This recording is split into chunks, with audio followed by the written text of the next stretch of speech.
Welcome, brothers and sisters, and you're welcome to another edition of He Called My Name, where we talk about stories of faith, where people share their testimonies as to what God has done in their life and how He has called them to do something, to be something, to be new. So today I have a very dear sister with me called Bella. Bella will introduce herself. She has an amazing testimony that is going to set people free from bondage.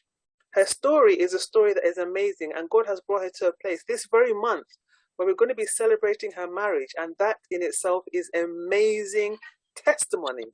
But I'm not going to talk too much. I'm going to hand over to Bella, and the first question I have for you is, who is Bella? Oh, that's amazing. Feels like the first time someone else asked me. So who are you? Anyway, to be honest, my full name is actually Christabella. Okay. But whilst in college over here, someone changed it and started calling me Bella, and then everyone started calling me Bella. But yeah, my name is Christabella Naki Amite. I'm from Ghana, and obviously I was born in Ghana, and I was raised by my grandparents. Obviously, my parents were teenagers when they had me.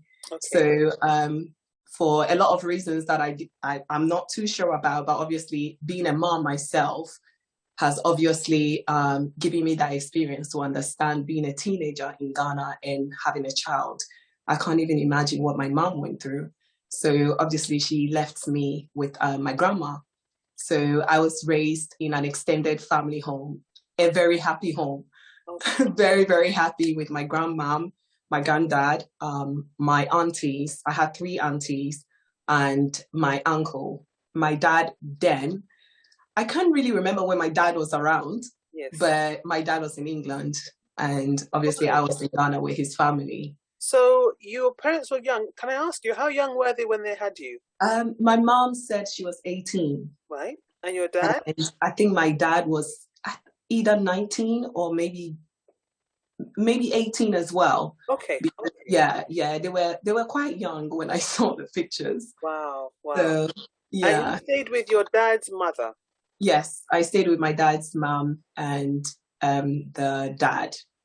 And how and so you said you were I'm very happy to hear that you had a happy childhood, because that's not always the story when people are left with other relatives. So we thank God for that at the very least.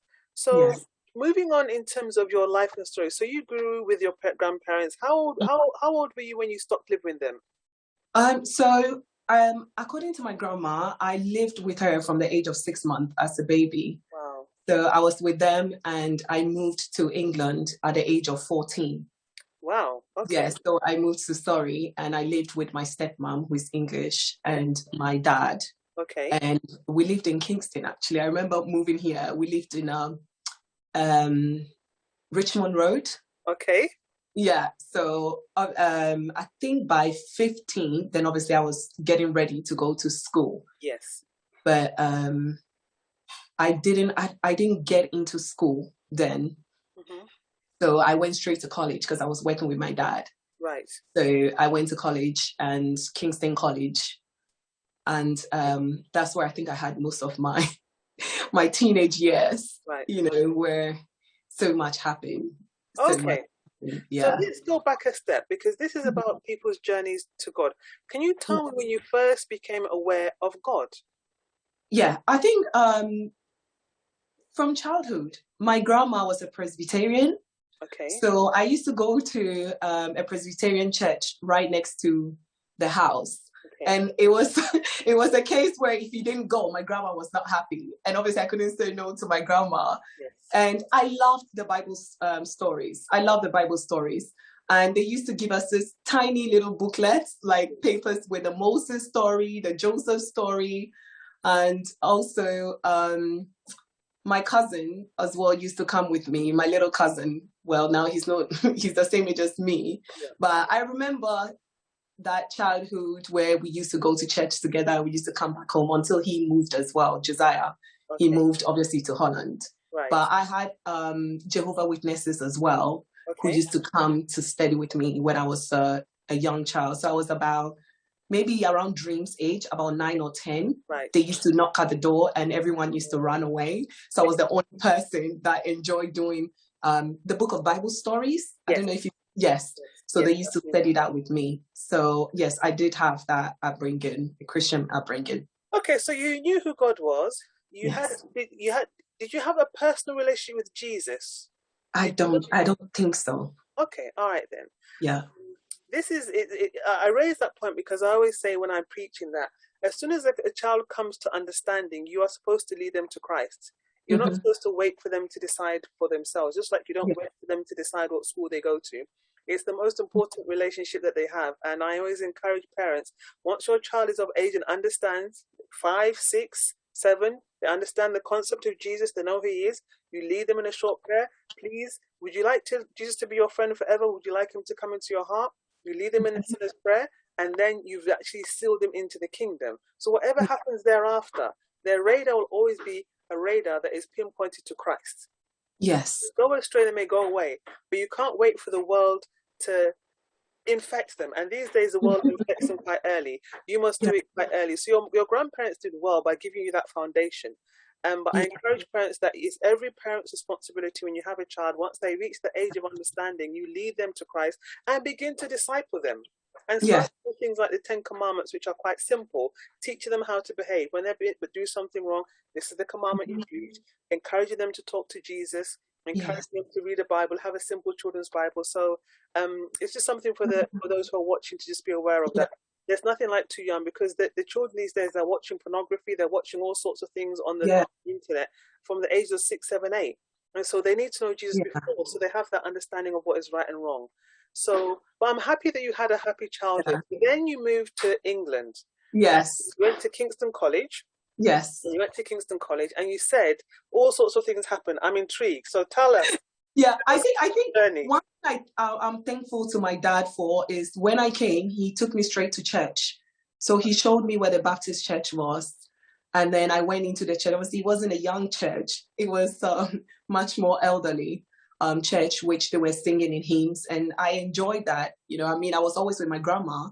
Yes. So I've always been around older people. Yes. So I enjoyed the Baptist church. But I like the question that you asked, did I know Jesus? I knew of Jesus, but I'll be honest to say I didn't have that relationship with Jesus. Right. So I knew it was a routine. Okay. I'll be honest to say it's a routine that obviously Sundays I go. Yes. And I know that when I pray, yes, God hears, but you know, it's just something that I was taught to do. Yes. You know, that you pray and God hears and stuff, but I will go to church on Sundays, and then obviously I got a job. Yes. In a makeup and skincare center. So on Sundays, obviously, I stopped going to church. And I think that's when I started falling off, and the gap between me and the church, just began to sort of like become more significant. Yes. Just as an endpoint, I mean, your parents and your grandparents, they did a good job. They gave you the best foundation. That is more than some children get. But like I said, in terms of having that personal relationship with Jesus, it's really interesting. When I go to missions sometimes and we talk to children, and sometimes some of these children, they're in the remote villages, they have never heard of who Jesus is, and you ask them, do you know who Jesus is? And they don't really know at all who he is. So there are some children who don't know. However, you always get a number who, even though nobody has preached to them, nobody has ministered to them, they say they'll tell you about a dream, a picture or figure, and they knew that person was this Jesus. He makes appearances to children at very young ages. I remember a Bible study class I led, and where most of the children had told me these are children who were in church, by the way. They weren't in the remote villages, and I asked them, have you seen Jesus before? Majority of them had. Yeah, they had seen him. They had a dream about him, so it's really interesting that issue of bringing people, making Jesus real to children. Everybody who's in children's ministry, you're doing the most important thing. You're introducing them to the most important relationship they will ever have in their life. So be encouraged as children's ministers. But it's not just those of us on the pulpit that are doing what is important. It's those of you laying the foundation. So tell me, Bella, when did things start going wrong? I think when I came, my dad was working a lot.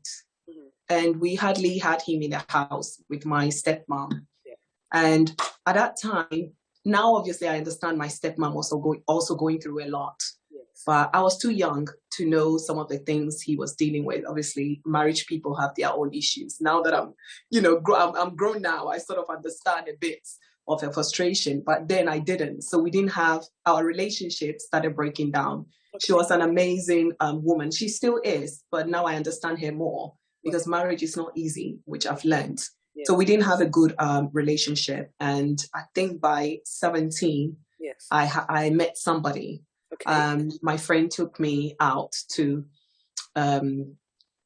basically to go and pick up weed, at that time. And obviously this guy was there and we started talking and he did like me. And I had never been with a man. Right. So obviously seeing a man, a young girl, seeing a man show interest. Yes. And so many people used to laugh at my accents, Alison, when I came, because I had a strong Ghanaian accent. So I didn't really have anybody. Maybe people were interested then, but I didn't want to talk. Yes. So I only spoke to my friends, but I wouldn't talk like in front of guys and stuff. Right. So obviously he was Brazilian, and the fact that he also had an accent, Portuguese accent and stuff. So we got on really well. But unfortunately, he was also, I guess, entangled in the drug business and stuff like that. And I think that's when things started going wrong. Right. So whatever was happening to him was affecting me as well. But I was really young and I couldn't really understand. Okay.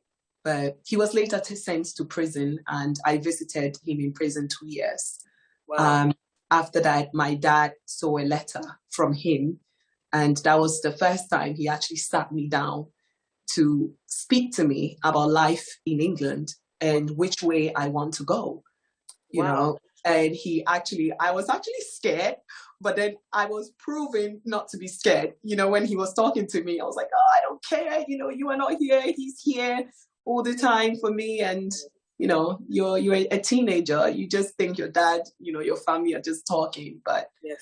This person gives you more attention and more, So obviously, when my dad spoke to me, I didn't listen, and he told his auntie, who then was my grandma here. I called her grandma, and she sat me down and spoke to me. Yeah. So I think that's when I started to sort of like drift away a little bit from that relationship. Okay. And we traveled to Paris. By the time we came back, I knew that there was this. At that time, I didn't obviously know what was happening to me, but there was this urge to come out of that relationship. Okay. And it only took me moving to the university in Leicester to come out of the relationship. Right, right.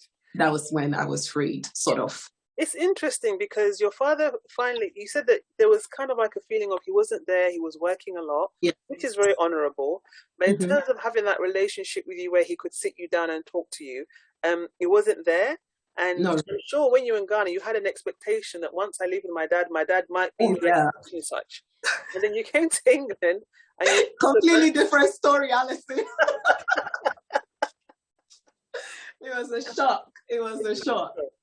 And your stepmother, who's English, she wasn't unkind to you, but you couldn't connect. Yes. But she wasn't unkind to you. No, she wasn't. You're blessed. That was first time I had a bedroom for myself, because in Ghana, in the room that I slept in, Alison, I used to bring people to sleep in the room. If I met someone in school that was not in a good place or unhappy, I bring them home. So I've never had my room until I came here. She took the time to paint my entire room, decorate it. God bless her. She did her best. That's right.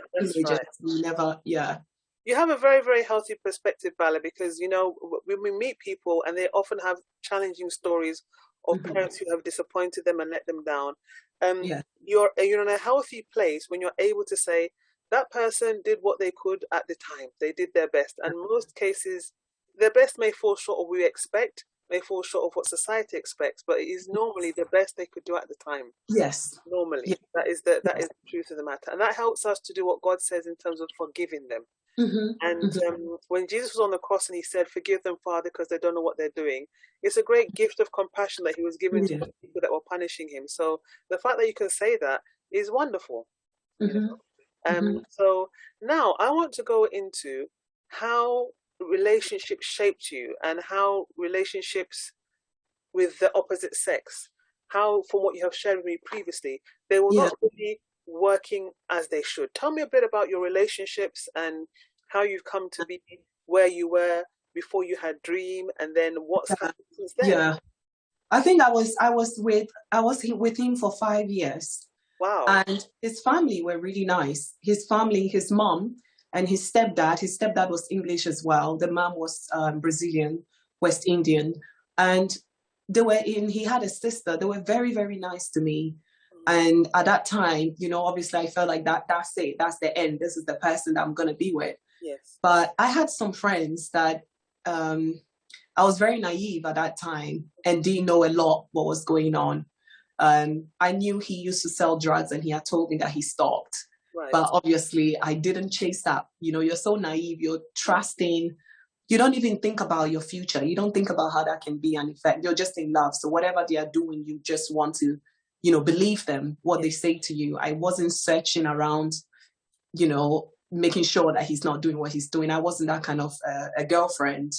And I mean, my dad met him. My dad was always nice, but at the same time, he was talking to his daughter. And one time his stepdad told me, basically when we were going to the prison, it was actually on an island. So it was a journey to get there. Yes. So I was waking up around 5 a.m. to be picked up and not telling the truth. And obviously going there to visit him. In terms of that experience, there is a lot of things I wish I could have done different. Like what? I didn't really have anybody to explain what relationship was with the opposite sex. Right. I didn't have any Christian person, like aunties or whatever, talk to me to say, you have to wait till marriage. Yes. God has to be in the middle. You have to wait to have sex. Yes. I didn't have anybody to tell me that. Yes. What I had in Ghana was an uncle who said, oh, if you do anything with a man, you're going to get STIs. You're going to get AIDS. Okay. So I had that stuck in my mind for a very long time. Right. So it was painful. It was a painful experience. Yes. Being in a relationship that was very unhealthy. Yes. But obviously to the world. Yes. And my friends around, I had a good person. I had a good guy who was taking me out and being nice, I guess. He cared for me, but he himself needed more help than me. Yes. So it was very unhealthy. The two of us were in a very unhealthy place. When I moved to Leicester, obviously I had the freedom. Yes. By the way, I had moved out of my dad's house, I think before I turned 18.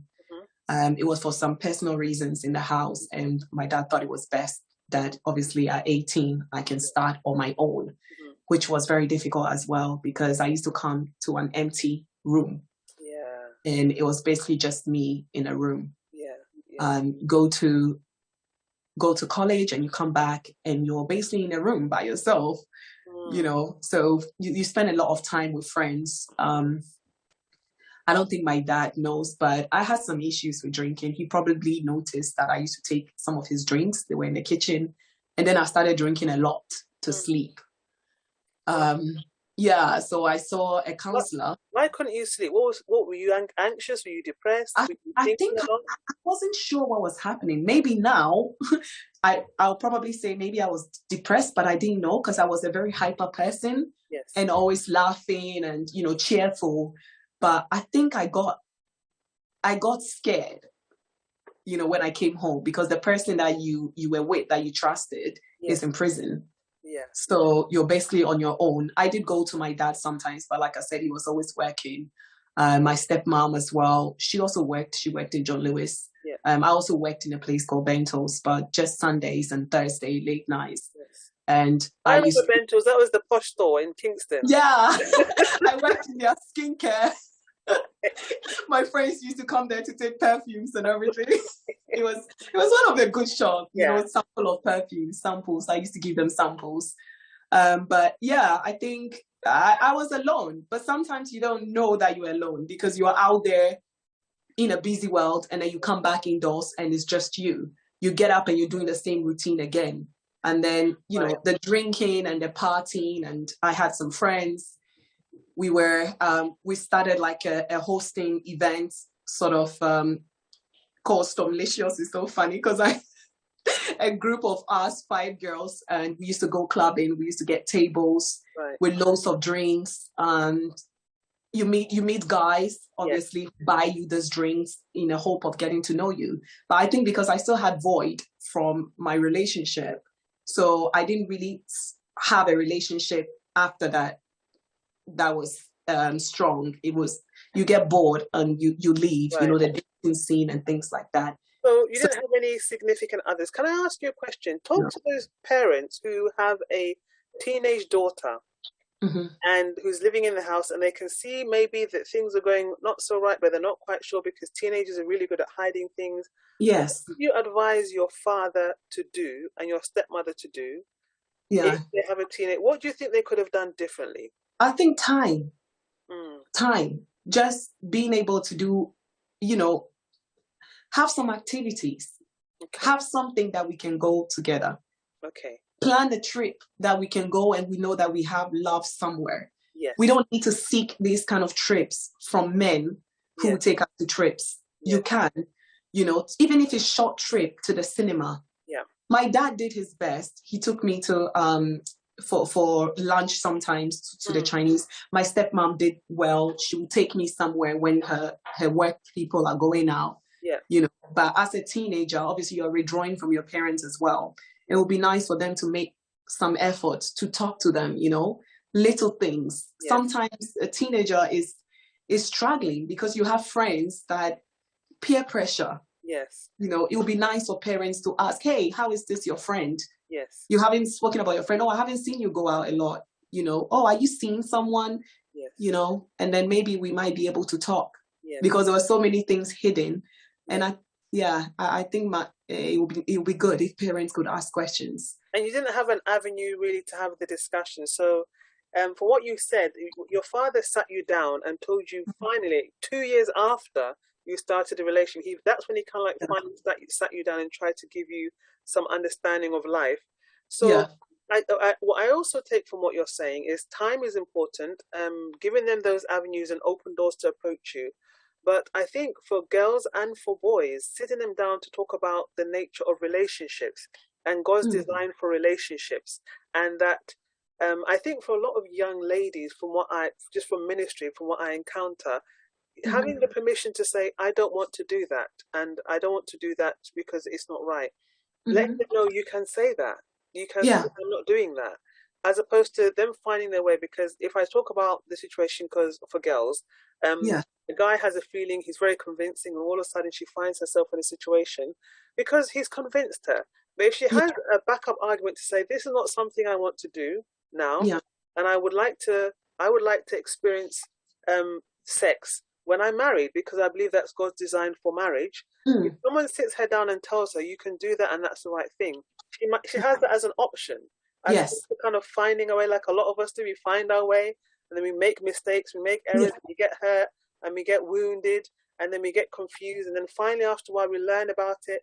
And I do think definitely there's a space in ministry for talking to young girls. Yes. You're not like, oh, don't do it, it's wrong. Sex is not wrong because God created sex, but it has to be in the right place, in the right context. Exactly. Designed to have as much sex as you like is when you're married. Yes. Every day then, if you feel like. Yes. And it is good because he created it. It's not for young people who cannot make decisions. Yeah. Who don't have the experience, and they're not able to have the discernment to understand if this is a good person or a bad person. So, but thank you for sharing that and just putting a bit of a spotlight on teenagers. Now, I want to ask about the most challenging thing that you ever went through and how God showed up, and I really want to know how you came to have a personal, in-depth relationship with Jesus Christ. So I think it would definitely be when I got pregnant. When I got pregnant, and obviously that wasn't with the Brazilian guy. No, it wasn't. So I had moved to Leicester, and I got introduced to him, Dream's dad, by a family friend. Okay. When I met him, he's actually a Ghanaian from Italy. And I found it very fascinating for, a Ghanaian guy to be speaking Italian. So we got on, and he was very funny. I mean, I have no negative things against him. But before that, I was in a different world, Alison, where I dated some people in the football industry, Right. and it felt like a relationship you can't talk about. Yeah. You can't really talk about these people, and the only person that I could talk to was my best friend. At that time, I had two very close friends, and I could speak to them about it. But you can't really, it's not a relationship where you can post or anything like that, because you don't want that kind of attention. Yes. And stuff like that. So things didn't go well. And one thing I will say as well is when people don't consent to sex, Yes. women have to stand their ground. Yes. If you don't want it, you don't want it.